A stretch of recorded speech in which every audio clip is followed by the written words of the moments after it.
Healthy food అంటే చిన్నప్పటి నుంచి మీ మదర్ ఫాదరు మీకు ఏ విధమైన ఫుడ్ పెట్టారో ఆ ఫుడ్ మటుకే మీ బాడీకి హెల్దీ ఫుడ్ అవుతుంది. అనవసరమైనటువంటి గ్రీన్ టీలు తాగొద్దు, అనవసరమైన ఆర్గానిక్ ఫుడ్స్ అని వెళ్ళొద్దు, అనవసరమైన ప్రోటీన్ షేకులు తాగొద్దు, అనవసరమైన వే ప్రోటీన్స్ తినొద్దు. మీరు చిన్నప్పుడు బ్రేక్ఫాస్ట్ ఇడ్లీ, ఉప్మా, దోశ, పొంగలు, వడ అవే తినండి, కొంచెం మితంగా తినండి మీ వయసును బట్టి. లంచ్ రైస్ తింటే రైస్, చపాతీ తినేవాళ్ళు, పుల్కా తినేవాళ్ళు అదే, ఆకుకూరలతోటి.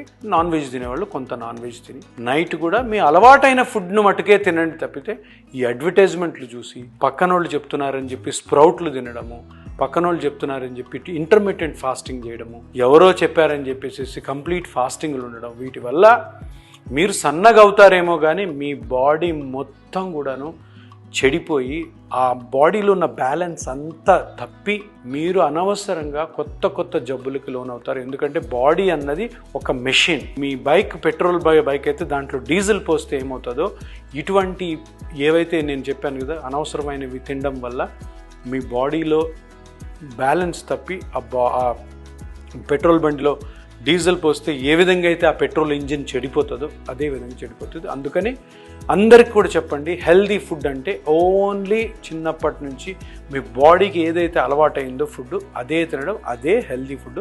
ఈ మాట మీరు అందరు గుర్తు చేసుకొని 10 మందికి చెప్పండి. దీనివల్ల మీకు ఎటువంటి కూడాను ఫుడ్ హ్యాబిట్స్ వల్ల వచ్చే జబ్బులు రావు. హ్యాపీగా అన్ని జబ్బుల నుంచి దూరంగా ఉంటారు మీరు.